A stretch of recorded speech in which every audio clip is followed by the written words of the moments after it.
Welcome back to our next question and answer session. Here's the question. Hi, Father Stephen. Hope you are well. Thank you for doing these questions. How can young adults lean on God to be their all? It does seem that the worldly things like marriage, boyfriends, girlfriends, family, work, etc. are the most pressing things to have and to accomplish as soon as possible. I know that you have been stressing in your homily in August, September, that God desires our salvation and to make Him the priority. It just seems like these are two weights that need to be fulfilled, and both tend to compete for my attention. Like they are a contradiction to each other, but they are both needed. Any questions or comments will be greatly appreciated. Thank you, Father. Okay, great question. So how can we make God our all when there are so many things that demand our attention and our worldly desires or pursuits competing with our devotion to God or pulling us away from God, from our relationship with God? I wanted to begin by quoting to you a passage from the Bible. It's from Paul's first letter to the Corinthians, chapter 7, verse 32 to 34. This is what he states. I want you to be free from anxieties. The unmarried man is anxious about the affairs of the Lord, how to please the Lord. But the married man is anxious about worldly affairs, how to please his wife, and his interests are divided. And the unmarried man or virgin is anxious about the affairs of the Lord, how to be holy in body and spirit. But the married woman is anxious about worldly affairs, how to please her husband.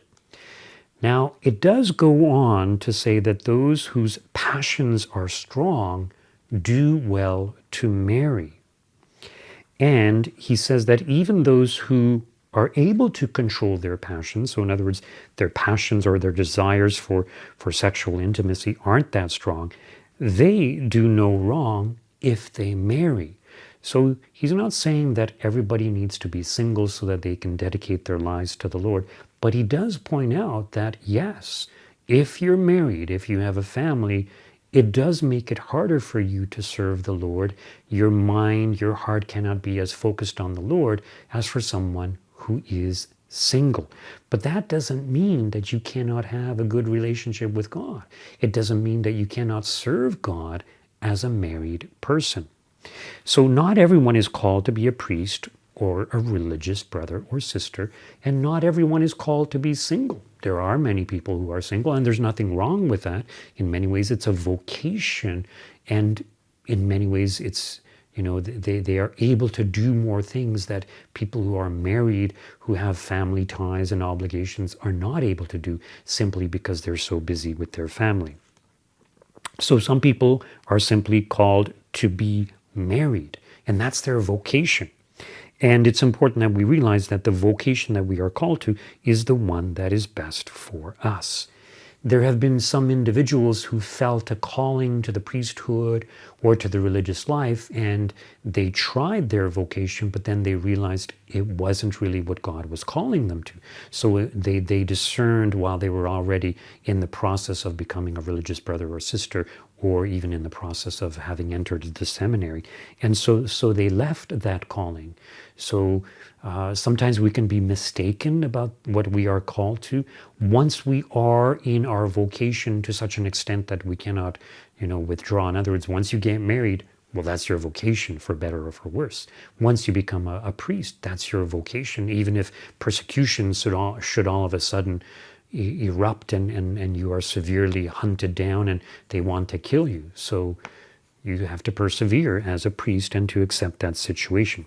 So it is good for young people to discern what God is calling them to. And it's easier to do this when you're single than when you're in a relationship, because once you're in a relationship, your whole focus is going to be on that person that you're attracted to. You can still discern, but it makes it harder because you're distracted by that person. You feel a natural attraction to that person. There have been some individuals who were in a deeply committed relationship, perhaps even on the verge of marriage, perhaps even engaged, and then they kind of called it off because they realized that God was calling them to the religious life or to the priesthood. So it's good to discern. So you need to pray about it. ask God to let you know what He is calling you to. It's also good to talk about your discernment process with people who understand. So when I was discerning the priesthood, yeah, I spoke to some priests, but I also had friends who were also discerning, and it's kind of like we compared notes. And it was kind of an interesting process. There were about maybe 4 or 5 of us who were all discerning the priesthood, and I was the only one that became a priest. All the others ended up becoming married. I think a couple of them remained single.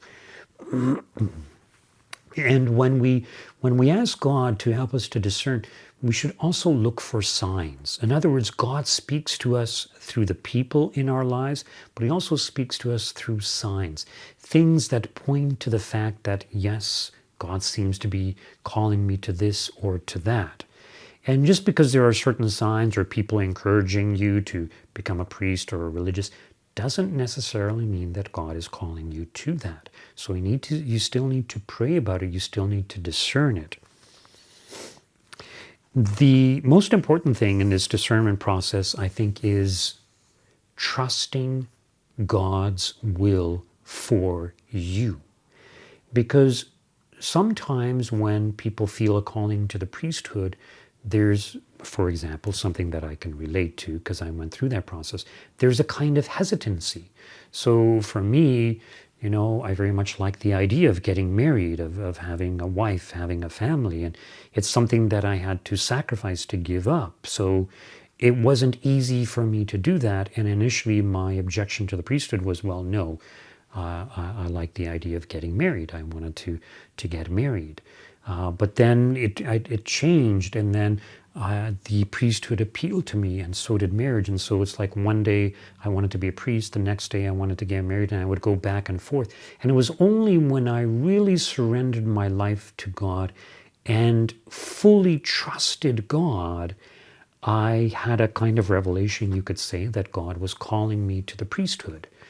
So I experienced something in prayer. I just saw myself as a priest, and I didn't doubt that this was what God wanted for me, and I pursued the priesthood. And yeah, even once I pursued the priesthood, there were times when I would wonder, is this the right thing? Am I doing the right thing? Like, this is so difficult. I'm not good at studies. How am I going to learn all these things? How am I going to preach? So yeah, there were challenges to face, but I trusted in God and I persevered. And I'm very happy being a priest also. So, what about the individual who's a young person or someone who's in a family relationship? In other words, they're a mother or a father or a spouse. How are they to juggle their desire for God and their need to focus on family, their spouse, their children possibly, or if they're a young person, their boyfriend or their girlfriend? So obviously you cannot spend as much time on the things of God as would a priest or a religious or a single person who's maybe just discerning a vocation to the priesthood or to the religious life. So you can't pray as much. You may not be able to do as much spiritual reading. You may not be able to attend all the functions that a single person is able to attend. You may not even be able to manage going to daily Mass. If people are able to go to daily Mass, I think that's a wonderful thing. I think people have to understand what the Mass is and to have a real appreciation of it to even desire to go to daily Mass. So most people don't understand what the Mass is all about. They couldn't care less if they missed Mass, and they might be good at going on Sundays, but even then, they don't really understand what the Mass is all about, how truly beneficial it is. So ideally, yes, if somebody can attend daily Mass right now with the pandemic, even if it's just online, I think that's wonderful.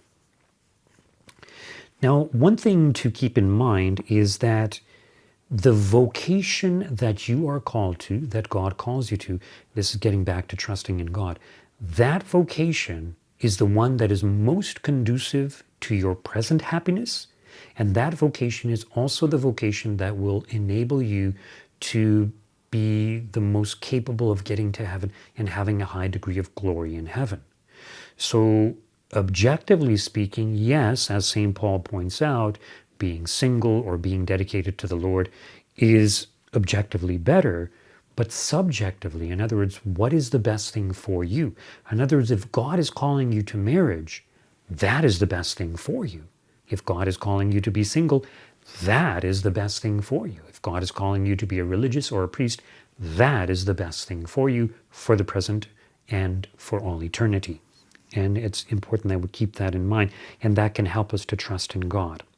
So for someone who's in the world, I think it's important that they have some sort of schedule, a daily plan of life that they follow. So they should be diligent in waking up on time, getting to bed on time, so that they can get their prayers done. When we are sloppy in regards to these very basic things, just like going to bed on time, then it's going to affect our ability to pray in the morning also, and even to pray throughout the day. So the morning kind of sets the pace for the day. If we get our prayers done in the morning, our days will go much better than when we omit our prayers because we woke up too late, because we went to bed too late the night before. So it's important to have a morning prayer. So in other words, when you wake up, at some point, very soon after you wake up, you should offer up some prayers. So some people have just a short morning offering. Some people might have a little bit more than that, but you don't want to make it too burdensome. I would suggest try and keep it simple. For some people, 3 Hail Marys in the morning, in addition to kind of a morning offering. You could do your morning offering from the heart. Lord, I dedicate this day to you. Help me with my exam, or help me at work to accomplish this project or that project, whatever. In the evening also, or at night just before going to bed, to have some time for prayer. Do an examination of conscience. Make an act of contrition. So in other words, look through the day that has gone by. Have I committed any sins? Ask God for pardon. Give thanks for the good things of the day. It's important that we give thanks to God. And, you could say a certain prayer of thanksgiving if you wanted to. Also, some people pray to their guardian angel before going to bed to have their guardian angel watch over them and protect them as they sleep. The other thing, in addition to that short morning offering, so once you get ready, is to have time for morning meditation or mental prayer, to spend quality time in the presence of God. It's good to do it in the morning because your mind is clearer. It's not filled with the thoughts of the previous day. So at the end of a given day where our minds are filled with, I spoke to so-and-so, and if we start to become quiet, we start thinking about the events of the day. In the morning, our mind is more rested. It's easier to focus. Some people can't do it in the morning, so you might do it in the afternoon or in the evening. And that's okay too. But 15 to 20 minutes of mental prayer or meditative prayer or Lectio Divina, spending quality time with God without following a certain necessary formula, but just being able to speak to God from the heart. And set a time for it. So I suggest 15 minutes to 20 minutes to start. If you're able to do more, great. Also the daily rosary. So for some people, they pray the rosary on their way to work. It's not ideal, but it's better than nothing. So pray the daily rosary. If you are able to do it with more attention and focus, that's even better. Praying the Angelus, or right now we are in the Easter season, so praying the Regina Caeli, or the Queen of Heaven Rejoice. So ideally at 12 noon and at 6 p.m. You could do it just before your evening meal if you want. It doesn't have to be right at 6 p.m. Or you can do it just before your midday meal. For some people, that might be 1 o'clock. So doing that is also a good thing. Also, grace before meals and after meals.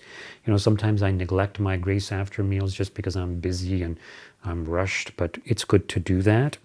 And if you are able to try to squeeze in some spiritual reading, it doesn't have to be a lot, or reading from the scriptures. So, reading a few verses before going to bed and thinking about that, as you're falling asleep. I think that's a wonderful thing to do. It's good to focus on the New Testament. The ideal would be to read a chapter a day, but whatever you're able to do, that's great.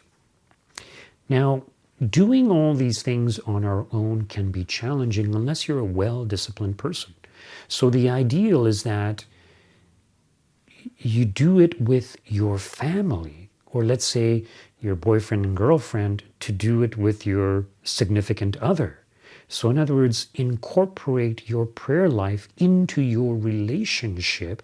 And if you get married, it's much easier to carry on that joint prayer life together. And, doing it even when you're just courting emphasizes the importance of the faith in both of your lives. And that's the most important thing, So sometimes spouses forget that part of being married is that you are there to help your spouse and your family to make it to heaven. And that's more important than anything else. And if you really love your spouse, you would want that, because this is the best thing, the best gift that you can give to them. So this is kind of a reminder that the ideal for a boyfriend or a girlfriend is someone who shares your faith, someone who is of the same faith that you are. It doesn't mean you can't have a relationship with someone of other faiths. You can, and many people do. There was a time in the church when it was forbidden. Sometimes in non-Catholic Christian groups, they still emphasize that, join yourself to someone who is like-minded in regards to the faith, because otherwise it's going to be very hard for you to practice your faith. If your spouse doesn't support you going to church on Sundays, how are you going to fulfill your Sunday obligation? Now, it's true sometimes if it's a Christian, they may go to church with you. You might go to their church also. That can be done. It's also an issue when you have children. Traditionally, when we had a mixed marriage, a Catholic and a non-Catholic, let's say a Christian, usually the parents wouldn't raise their child either Catholic or whatever Christian denomination it was, because they would say, oh, well, we'll let our child, let's just say little Johnny, we'll let little Johnny grow up, and when he's old enough, we'll allow him to decide for himself. The problem is little Johnny hasn't been raised in either faith properly, and he's not going to choose, because if he chooses daddy's faith, he's letting down mommy. If he chooses mommy's faith, he's letting down daddy. So the church insists that the children of a Catholic marrying a non-Catholic be raised as Catholics. If little Johnny grows up and wants to abandon his Catholic faith, he's always free to do that. But it's important to be formed in a faith tradition, and of course we would say in the Catholic faith tradition. Now, for those people who are in families who are very busy with their spouses, with their children, the demands of family life, keep in mind that everything you do can be an offering to God. Not just your prayers, not just your spiritual reading, but even the very job or occupation that you have, your housework, everything that you do, even your interactions in relationships.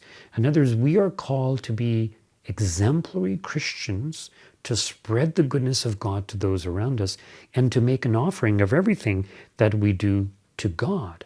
Now, keep in mind, when we look at the life of Christ, he died when he was 33 years old.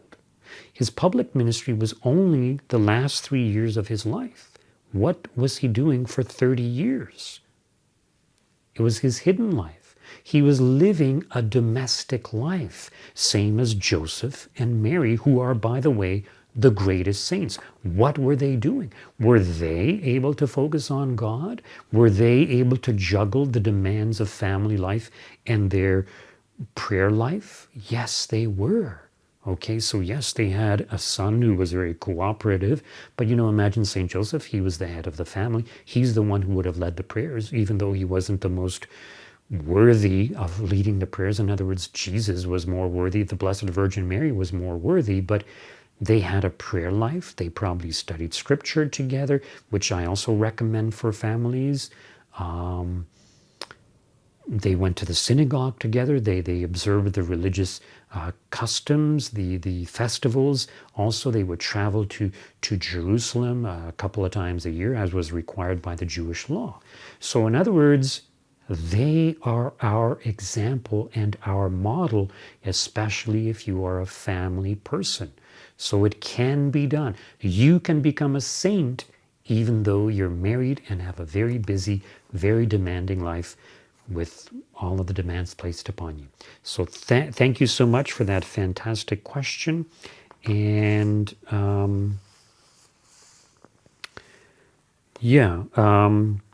be very prudent when you determine your prayer routine or schedule. Some people, especially when they are converting, they undertake too many prayers, and then they find they can't do it, and they start omitting things, and eventually they give it all up. So be very prudent, and only assign to yourself things that you are able to handle in a reasonable manner, but be consistent. That is very, very important. Okay. The other thing that very busy parents can do, or people who are extremely busy, is to pray throughout the day, to dart up little prayers, prayers, short prayers. Lord Jesus Christ, have mercy on me, a sinner. Jesus, I trust in you. Oh God, come to my assistance. There's a priest I know who often commented that when he was growing up, his mom would often say, Lord, give me strength. And that can be a prayer. So yes, little prayers like that throughout the day can be very, very beneficial. So I encourage you to do that also. And thank you so much once again for the question. God bless you all.